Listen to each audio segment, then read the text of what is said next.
March 19, 2003, coalition troops invaded Iraq, aiming for Saddam Hussein and Baghdad with all of the force and might of the United States military. The invasion generated a flood of intelligence from satellite imagery, weapons-mounted video feeds, computers, broadcast news reports, and telephone and radio calls from troops on the ground. All of it was gathered, sorted, and filtered by United States Central Command, or CENTCOM, a modern military command post. CENTCOM isn't the entire U.S. military structure that monitors the world. It is just one part of that structure, the part that monitors the so-called Central Region. Other command posts similar to CENTCOM have different responsibilities, including monitoring other regions of the world or handling specialized military functions. But all modern command posts are at their core conduits of information. CENTCOM is the premier example of the modern command post because it is enmeshed in the most hostile region on the planet. The tools it uses to gather and sort information have to be cutting edge. There is a belt of conflict and turmoil that runs across the center of the globe, through Africa, through the Middle East and Central Asia, and it is from this belt of turmoil that most of the conflict in today's world is happening. And CENTCOM happens to sit smack dab in the middle of this belt of turmoil. CENTCOM is a joint command center, headed by General John Abizaid, with its main post at MacDill Air Force Base outside Tampa, Florida, and another forward command post in Doha, Qatar, right within its area of responsibility, or AOR. These two command posts are tethered by communications equipment, and together they monitor events in a 25-country swath. Although CENTCOM was established more than 2 decades ago, CENTCOM's forward command post in Doha, Qatar, was constructed in just 3 months in 2003, after planners felt it was safe and necessary to have a military presence within the CENTCOM AOR. You might ask yourself, is that a workable solution? How can a command have real-time operational control over a very complex area of the world, 12,000 miles away? Quite possible due to technology and communications. Bringing such a complex communications network to an area of the world with relatively low-tech infrastructure presented challenges to those planning CENTCOM's forward command post in late 2002. We loaded the headquarters aboard a ship and deployed it to Qatar. We sent an advanced party here just about 10 days before the headquarters arrived, all crated up in its collapsible boxes, and they prepared the area inside a big hangar-like structure, which was nice because it allowed us better environmental control. We were connected through fiber optic connections. Then we came in, set up the headquarters, and we were able to link into those connections to give the headquarters the connectivity it needed to do the warfighting. Within months, CENTCOM was a joint command, part in Tampa and part in Doha. The two posts worked together to monitor the AOR, manage the situation in Afghanistan, and conduct the war in Iraq. We are focused over here on the immediacy of the war effort in Iraq and Afghanistan. But at the same time, being forward allows us to go out and engage with all of the 25 countries that are in this area of responsibility. During the war, this place was a hum of professionalism. Each desk that you see behind me was very busy, gathering information, assessing what it meant within the context of the ongoing battle, and framing decisions for the commander. Having CENTCOM's forward command thousands of miles away in Qatar, and its base back at MacDill, Florida, made for some logistical challenges that only the most sophisticated communications tools could overcome. Technology today allows us to keep everybody pretty much informed on what's going on and up to speed. And that's the real challenge of the split operations. It's keeping everybody on the same sheet of music. NAVCENT Bahrain, this is CENTCOM for a comms check. How do you read? This is NAVCENT Bahrain. I have you loud and clear. Email, satellites, telephones, computer screens, video conferences, a network of the most sophisticated communications technology available, enables command posts to develop intelligence into an overwhelming military advantage. Communications aided by high technology these days is what we call a force multiplier. It actually enhances the ability of your force to have any effect in warfare. The purpose of this secure video teleconference is to facilitate command of the central command component commanders responsible. Modern command posts provide three basic types of information. First is situational awareness. It will provide a general understanding of what is happening in our area of responsibility, or more specifically, an understanding of the insurgency that is ongoing in Iraq or ongoing al-Qaeda terrorist activities in Afghanistan. The second type of information it will provide is force protection information. Essentially, we receive information about threats or impending attacks upon our forces in the area of responsibility. Finally, we provide targeting information, and targeting is key to any application of military force. Every moment of every day, intelligence information is analyzed at CENTCOM in Doha and in Florida. Anything that emits a signal, be it friendly or enemy, gets placed on that screen. In the middle screen is a video teleconference. We do those every day, and we collaborate with DIA, CIA, and also our subordinate commands. To your top right is a tool called Top Scene. We manipulate the imagery so that it appears in a three-dimensional environment. There's a chat session going on with folks in our forward headquarters in Qatar. You also see between them there's a phone called the internet phone, IP phone, and it allows secure communication at the top secret level. Again, a good collaborative tool. Today's command posts are actually communications hubs, technologically unparalleled and able to gather information from anywhere, send it to anywhere, and do it securely and in real time.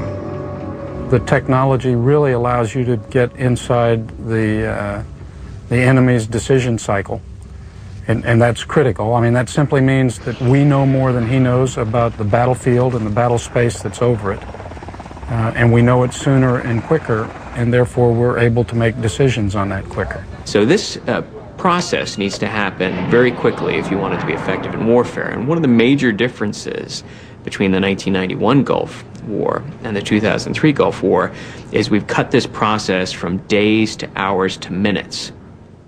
What you're looking at here is a 3-day look at activity inside of Iraq. It's human reporting as well as other sources, other intelligence disciplines. And what we try and do is take a look at a specific site. We drill down into those sites using other sources to try and identify specific locations in order to target and track those individuals. We hand them off to special operations forces and conventional forces inside of Iraq so they either capture or kill those individuals. Central Command is just one of 9 United States unified command posts that envelop the entire planet. There are 4 other regional commands. European Command monitors Europe, most of Africa, and much of Asia. Pacific Command monitors Southern Asia, Australia, and Antarctica. Southern Command monitors portions of Central and South America. Northern Command, the newest, formed in the wake of the September 11th attacks, oversees North America and is responsible for homeland security. 4 other non-regional commands complete the unified command structure, including Transportation Command, which handles logistics, the delivery of all military equipment, food, and even soldiers. Joint Forces Command is in charge of coordinating the various military branches, troops, and military experimentation. Strategic Command controls military space operations, strategic warning and intelligence assessments, and global strategic planning. Special Operations Command controls secret military operations requiring specialized training. Each unified command has a command structure similar to CENTCOM. The commander CENTCOM answers directly to the Secretary of Defense, and he or she to the President. So there's a direct chain of command with only one person in between, the President of the United States and the Central Command commander. And what is true of CENTCOM's communications network is true of each of the command posts among the unified commands. But because CENTCOM's AOR is the hotspot, it frequently implements the latest technology first, enabling commanders like Abizaid to literally conduct a war from thousands of miles away if they need to. the commander now has the ability to choose his location rather than being dictated by geography.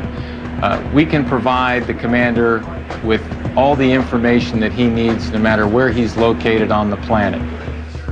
Modern technology has made command posts like CENTCOM possible, although the long history of warfare is marked by much slower communication. But when information was available, it often gave a decisive advantage. The regions contested by the Palestinians and Israelis are actually under the jurisdiction of European Command, not Central Command. Command Central will return on Modern Marvels. Military intelligence has always been a vital component of every commander's arsenal. City HQ, this is Tampa. Today, it continues to provide a tactical advantage to command posts like CENTCOM, just as it has since the very first command post ever gathered information about an enemy. From the very beginning that we have descriptions of battles, that's what we always look for, the intelligence. Who had it? Who needed it? Did it get there in time? Ancient commanders were also kings, which meant political and military powers were centralized within the leader. Thutmose III, for example, a famous conquering general, had dozens of campaigns in the north and southern border and would lead them himself. Now, he didn't have to report back to himself because he's already in the field. But often, word had to be sent from one commander to another, or to his troops, usually over a battlefield. Sometimes flags and musical instruments were used to convey tactical information over the din of battle. These signals, originating in the recesses of history, were adapted and employed well into the 20th century. Some of the earliest forms of communications included horns, bugles, conch shells, and drums. The bugle, for instance, was used to give tactical signals on the battlefield. A certain series of notes would mean certain things to the troops, and the noise of the bugle could carry above the din of battle. Troops could hear it and react accordingly. To the actual soldier in combat, the flag was a focal point for him in a chaos of war. A soldier, bullets flying around him, smoke blinding him, whatever. If he could see the flag, if he could see the direction the flag was moving, he could focus on that flag and follow it. Over greater distances, visual cues were more difficult. Sometimes simple messages could be relayed using fire. That type of signal can be of the one if by land, two if by sea. It will just tell you that there's been an invasion. It has to be a prearranged signal. The Romans improved on this simple communication tool, using an A-frame made of large timbers that could be either raised or lowered. On each timber was a fire that signaled a code. You break the alphabet up into blocks of so many letters per block. The first torch tells you which block. The second signal tells you which letter within the block. And so you can actually spell things out alphabetically. But most intelligence from ancient battlefields and commanders required transporting a physical thing, using a messenger to verbally relay the message or hand over the tablet. Technology was basic: a swift runner or a good horse, and a good road. Sending a messenger or a horse rider through wilderness, can't really count on that, especially during inclement weather.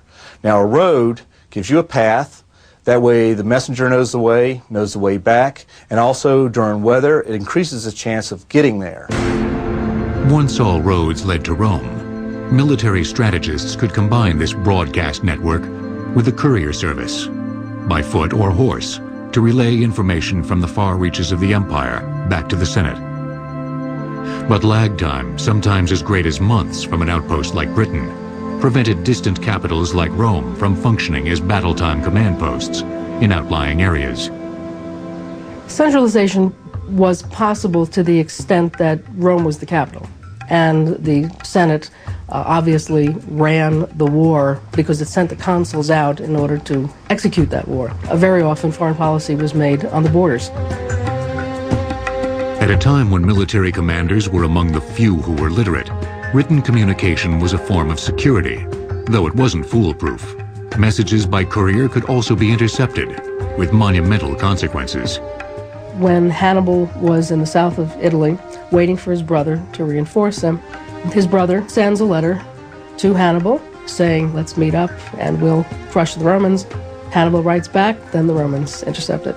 So now they know where his reinforcements are. They proceed to the north of Italy, defeat Hasdrubal, cut his head off, and then ride all the way down to the south of Italy and bowl the head into the tent of Hannibal. Sort of a message, your reinforcements aren't coming. Securing intelligence sometimes required a disguise, a message scratched on tablets of lead and tied to a swimmer's arm for waterproof delivery. Or etched on thin sheets of lead, then curled into a tube to be worn as a woman's earring. Or tattooed on the shaved head of a slave and delivered only after his hair had grown back. The only message he was to deliver was shave my head. It would work with a military censor now. Military centralization didn't improve in the centuries following the Roman Empire. In fact, it declined during the Middle Ages as road systems fell apart and feudal hierarchy decentralized power, both political and military. You still had essentially communications that was, for the most part on the battlefield, no faster than your fastest rider. And that was the way of things for some 2 millennia. But a decisive change was evident during the American Civil War, due to 2 revolutionary technologies. The first was the telegraph, which for the first time since fire signals made distant communication possible without transporting a physical message.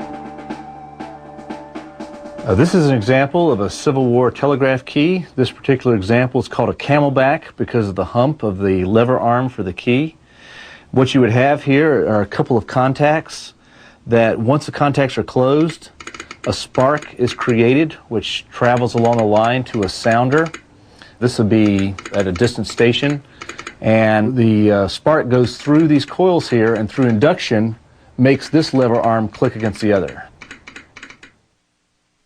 Battlefield reports now traveled at electric speed. The dashes and dots of Morse code still needed to be translated, but distant commanders could coordinate quickly without leaving their command posts. The military telegraph was used to connect general headquarters to corps headquarters, down to division headquarters, but it usually didn't extend much farther than that, down to the company level, down to the foot soldier, the front lines, if you will. Below division commanders, communication was verbal. General Grant, who had a telegraph key at his command post, could send messages to President Lincoln in Washington, faster than he could send messages to his own lieutenants. But the telegraph presented its own challenges. There are attempts to link division commanders with corps commanders, with army commanders at Gettysburg by running telegraph wire. And the experiment was partially successful. The skilled telegrapher could send messages quite quickly, so you could get an answer back in 15 or 20 minutes to a query. A command post like Grant's, usually established in a nearby commandeered home or even a church, might have anywhere from 5 to 15 men, mostly clerks hand copying orders. Others would gather information from couriers and dispatch it to officers.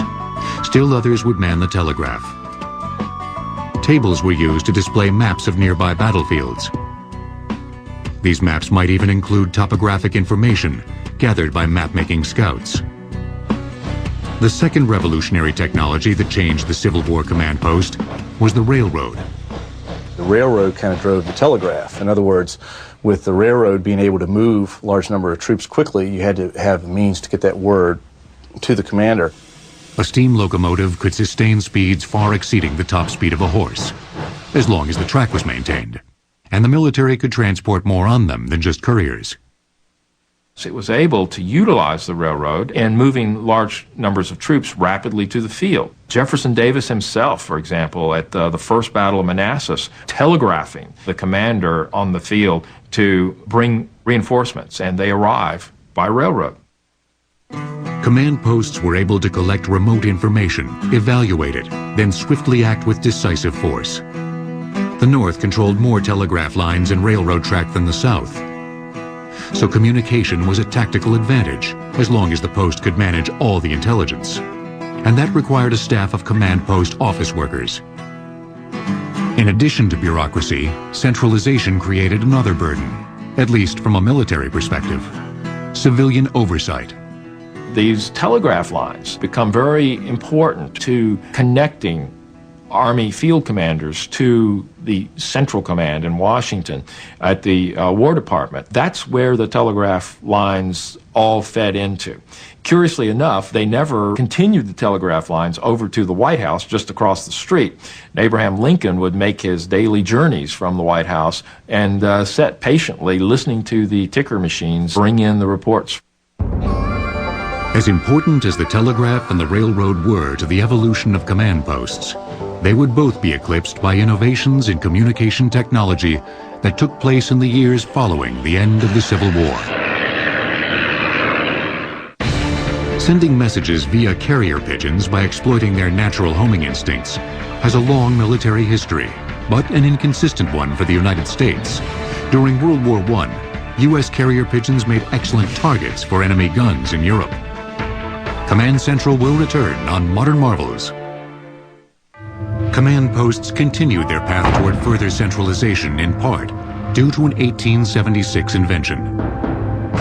Alexander Graham Bell's telephone improved on the telegraph by sending a human voice along the cables rather than a coded blip. The phone made real-time two-way conversation possible over great distances. The military was eager to exploit its potential. By the 1880s, the United States Army is pushing for a field telephone, and the person doing it is Adolphus Greeley. He develops the field telephone, and the United States Army uses it. Here you have a camp telephone of World War I vintage. Telephony had developed by the start of the World War, and this was a new method of communication used within the front lines. You would have two telephone units connected by a wire, of course, and if you wanted to make a call, you'd lift up on the handset here, reach over here and turn a crank, which would send a signal down the wire and ring a bell on the other end, alerting the other end that there was a call coming in. And once you got the call on the other line, you would just talk normally. A large battery inside the unit provided the power. The field telephone brought communication from Command Central to just behind the front. But because it needed a wire connection to a network, it was vulnerable to artillery. The logical improvement over the telegraph and telephone was real-time two-way communication without a landline. Marconi patented a wireless telegraph in 1895, precursor to the radio. But early wireless devices were big and heavy. Marconi's was practicable aboard ships where weight didn't make much difference, and was adopted by the Navy by 1910 or 11. Ironically, World War I military command centers were able to communicate with naval ships far out at sea with relative ease using the radio. Yet communication with frontline troops in the foxholes of eastern France was still impossible due to the size of the unwieldy devices. It's one reason why World War I offensives bogged down is because the infantry generally tries to advance in concert with the artillery, with the rolling barrages.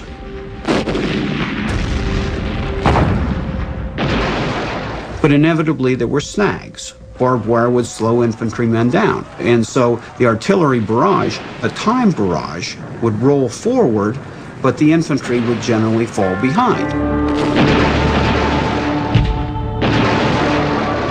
More precisely, there was no quick way for the men in the trenches to communicate with the artillery via the command post to challenges they faced at the front. Messengers proved too slow. But elsewhere in the theater of war, improvements in transportation were aiding military communication. The internal combustion engine paved the way for the automobile, faster than a courier's horse and more agile than a railroad locomotive. But it was the airplane's use of the internal combustion engine that really provided a leap forward in communication. The United States Army Signal Corps issues the first contract for an airplane, for a military airplane, with the Wright brothers in 1908.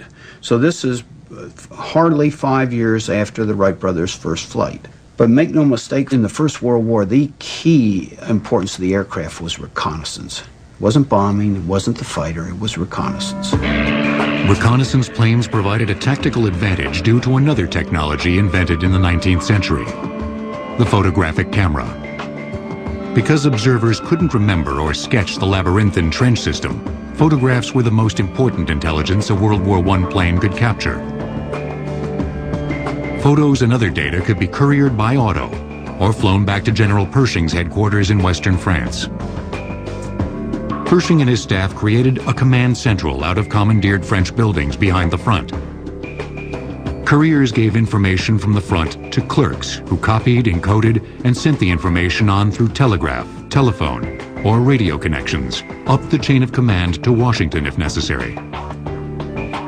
Sometimes information from above came down to Pershing's post, where his staff determined who needed to know what before sending it on its way. Reconnaissance photos, battlefield maps, intercepted enemy communications, requests for supplies, all passed through Pershing's command post and were evaluated. The command post had become a clearinghouse, sorting and prioritizing a deluge of intelligence.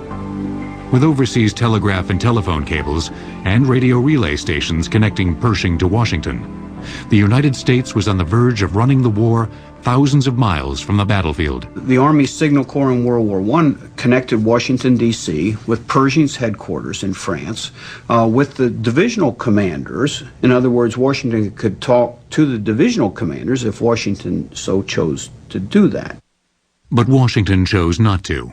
One reason why Washington wasn't running the war is that Woodrow Wilson did not particularly feel that he was capable of running the war. So essentially Washington gave Pershing carte blanche. But certainly this communications net enabled Pershing to immediately transmit requests for necessities. Military professionals hoped political leaders would trust the system. Even after the armistice in 1918, military planners continued improving communications technology, like the telephone and the radio, strengthening the capabilities of command posts for the anticipated next war. And by World War II, new technology was finally able to connect Washington, D.C. to the commanders at the front lines. This is a Signal Corps BC611 transceiver. What you would do with this is, after you've jumped with it, a lot of times paratroopers jumped with it and they have this cover to keep you from inadvertently sending out a signal. You take the cover off. You would take off the antenna cover, extend the antenna, and the act of extending the antenna actually turns the unit on, and then press the PTT switch, the push to talk switch, and talk into this normally. Release the switch to receive. You have a sling, so you can put it over your shoulder, so you can be looking at a map or whatever while you're using it, or sling it over your back when not in use. Turn the unit off, push the antenna back down into its housing. This is a BC1000 walkie-talkie. This is an FM radio as opposed to the AM transceiver that we just looked at. This has greater range than the handheld transceiver, and it also is less resistant to interference thanks to the frequency modulation. To operate this, you would tune in your frequency here. Again, this is an advantage over the handheld, which is a fixed frequency. This is a tunable frequency. You have a handset right here. When you talk, you rotate this little lever with your thumb to talk, and then release to receive. The knob switched the circuit from the receiver attached to the earphone to the transmitter in the mouthpiece. Secretary of War George Marshall embraced technology, which allowed him to conduct from Washington a single war in two regions thousands of miles apart: the European theater and the Pacific theater. This idea of separate theaters of war managed simultaneously from far away was possible only because of improved communication. Yet Marshall gave his regional commanders enormous autonomy. If you look at Marshall's administrative philosophy, it's something like that of a very large, well-run corporation with branch offices. And the boss at the center, if he is good, has excellent information flow from the heads of those branch offices. Eisenhower called the War Department in Washington from his European theater command post in France, days after the June 6, 1944 D-Day invasion, to order vital tank parts. Marshall was also in close communication with General MacArthur and Admiral Nimitz, both managing the Pacific Theater. But on the other side of the front, there was a perfect illustration of the flaw inherent in a centralized command structure. A micromanaging dictator at the very center of a centralized command. Hitler is the perfect example of a national leader who concerned himself not only with the movement of armies, but with the movement of divisions, with the movement of units of brigade size, battalion size, that is, units of fewer than 1,000 men. And Hitler's interference, which this modern communications made possible, was a great advantage to us. Communications technology enabled the World War II command post to monitor battlefields across the globe.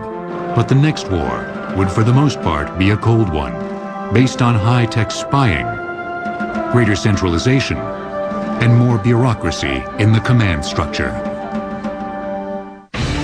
As a captain during World War I, future General George Marshall so impressed General Pershing that after the armistice, Pershing made him his aide-de-camp. Command Central will return on Modern Marvels. After World War II, the United States was the dominant Western power against the Communists in the subsequent Cold War. Former Secretary of War George Marshall worked with President Truman to create a new centralized military based on regional commands connected by superior communication technology. His changes began at the top. He began to back what we would call the Defense Department. That is a single unified cabinet-level department in which all the military branches would be under a single civilian chief. Under Truman, Marshall created the Joint Chiefs of Staff, representing the different branches of the military, which would answer to the newly created Secretary of Defense. The Secretary of Defense answered only to the President. Eventually, as the unified command posts we know today evolved, they too would answer directly to the Secretary of Defense. So while Marshall does not invent the modern Army's organizational structure, he certainly is the man who was at least as important as anyone else in showing the way that it should be done. Technologies that would support and enhance this new command structure were embodied in the computer and the satellite. Our need to have rapid communications was, of course, pushed very hard by the threat of a Soviet surprise attack on the United States, a nuclear Pearl Harbor, a decapitation strike against the leadership in Washington, D.C. by big Soviet ICBMs might well take out the entire National Command Authority. Satellites offered instant early detection, important in a Soviet ICBM attack that might take only 30 minutes. We need the ability to look into the Soviet Union and discern what their intentions are. It was important to get satellites up, and we achieved that by the early 1960s. Monitoring events throughout the world was easier with a giant eye floating overhead that could beam information back to Washington and its military command posts. Now those military posts needed a giant brain.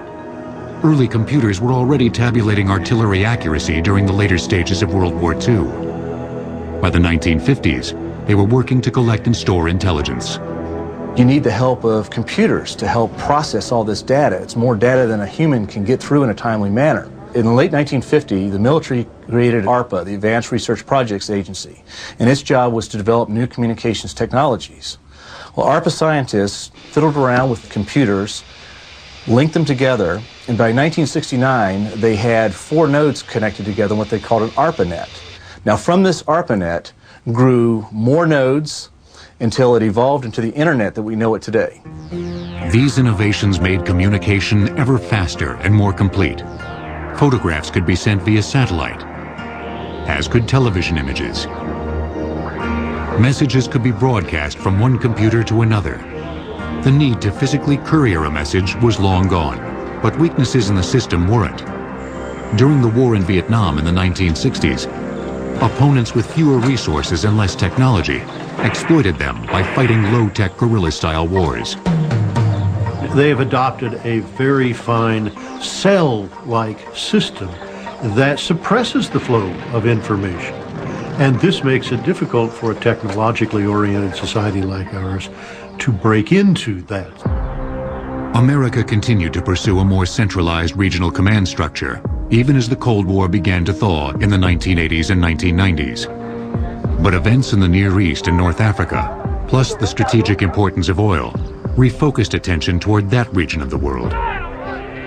Before the creation of Central Command, the world was divided up between the European Command, which stretched as far as Pakistan and Afghanistan, and the Pacific Command, which actually included Pakistan and India, and the dividing line between the commands was at that border. A long war between Iran and Iraq followed the Soviet invasion of Afghanistan and the Iranian hostage crisis, both in 1979. President Carter created the Rapid Deployment Task Force, which monitored these Middle Eastern events and was on standby to intervene militarily.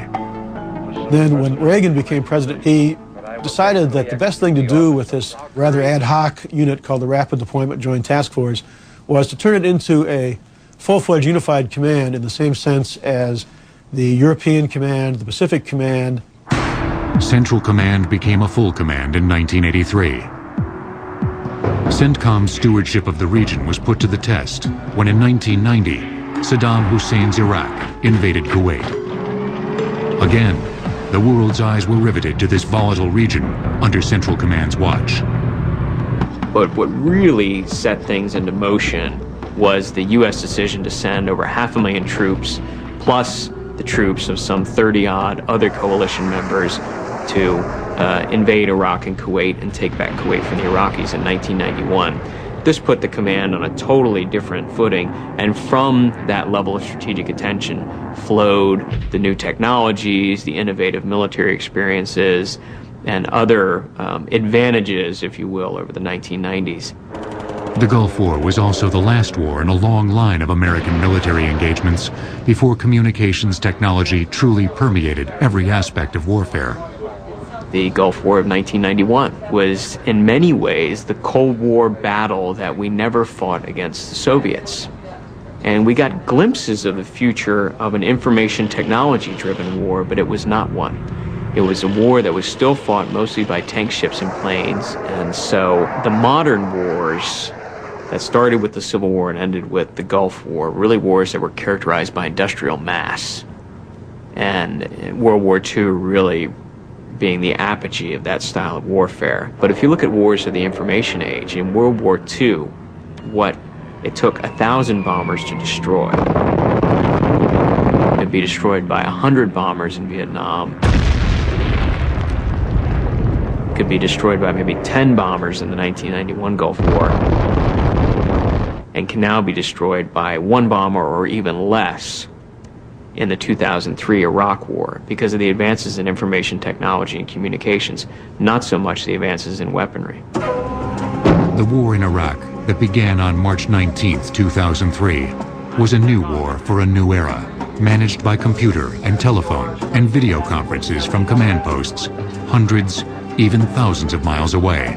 Communication technology no longer simply helped relay messages and gather intelligence. Now it made bombs smarter, tanks deadlier, and the fighting force smaller. Of the 9 unified commands, Strategic Command is responsible for space surveillance or monitoring man-made objects orbiting Earth. Command Central will return on Modern Marvels. The future of the command post is virtual, a command post that exists in the web of electronic communications rather than a real place of brick and mortar. In future wars, computers will allow soldiers and battlefield commanders to pull down from this virtual command post their own options based on their environment, rather than having a plan thrust upon them. We will design systems where the user will be able to determine, much like the users of the internet do, what they want to see. So the broadcaster won't be in charge of what information goes to the user will be in charge. In future wars, information will become the primary weapon. In future wars, soldiers may even remain back at the command post, safely removed from the battlefield. Why send a soldier or a pilot somewhere where you can send an unmanned vehicle that can provide the same sort of information, in fact, better information, because an unmanned vehicle not only can have several different kinds of sensory devices built into it, but it only exposes the technology to danger when it gets in trouble and not a human life. Technology can now bring a realistic virtual version of the battlefield right to the command post. Examples of this futuristic, net-centric warfare were on display during the invasion of Iraq in 2003. Look at the second Gulf War, where daily you're faxing large number of things back and everybody is on instant messaging and everybody's emailing back with regularity. That changed the whole approach to technology in less than a decade. I think sometimes we forget that in the first Gulf War, we didn't even have email. In both Afghanistan and in Iraq recently, you had the specter of B-2 bombers running their daily bombing missions from Missouri to Afghanistan and Iraq and back again, controlled by headquarters from Florida and supplied by information gathered maybe another continent away and sent to them in real time. And that network will only get more powerful. Global positioning systems may someday be sewn into every uniform. Video cameras may someday be installed into every helmet. Computer programs can generate nearly infinite scenarios for how a conflict might play out. The technology exists, but the flow of information may become overwhelming. Even though we have the ability to get things from satellites and to electronically monitor information, it complicates things because we wind up with more information than we can analyze at any given time. And there's always a possibility of, if not human error, human sabotage getting into one of those systems. And what if the whole thing crashes? An astute adversary will go after this advantage, whether it's through computer viruses or whether it's through electromagnetic weapons or whether it's through any means meant to disrupt this big network of communications that sits like a bubble above American forces. Another option for adversaries is to completely slip under the radar, so to speak, to play by rules other than the ones dictated by sophisticated communication systems. The real key to success in warfare is to get to the future ahead of the next guy. And on September 11th, 2001, for instance, you could say that Al-Qaeda arrived at the future before we did.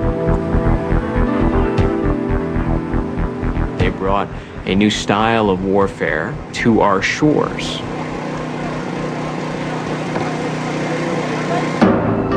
Not every challenge faced by the United States can be handled through an email from a command post thousands of miles away. It took a very low-tech approach to intelligence gathering to find Saddam Hussein. So at what point do we listen to our technical instincts, which allow us to draw further and further away from the battlefield, or do we listen to our political instincts, which require us to have very physical engagements in the sorts of missions that CENTCOM's involved in these days? Modern wars, now monitored by command posts like CENTCOM, combine both technological and human components. Even the communications technology utilized by modern commands has to be read, interpreted, and acted upon by a person. At the end of the day, war is a human business. All commanders bring a different style of command. Some are very, very comfortable handling it through pure technology, and perhaps have had the training time to understand all that. Others like a mixture of it. I like to look a subordinate in the eyes to understand his confidence. Does he understand my intent? And then you've always got the technological piece to back it up with. And if the long history of command posts is any indication, that technological component will only get more sophisticated in the future.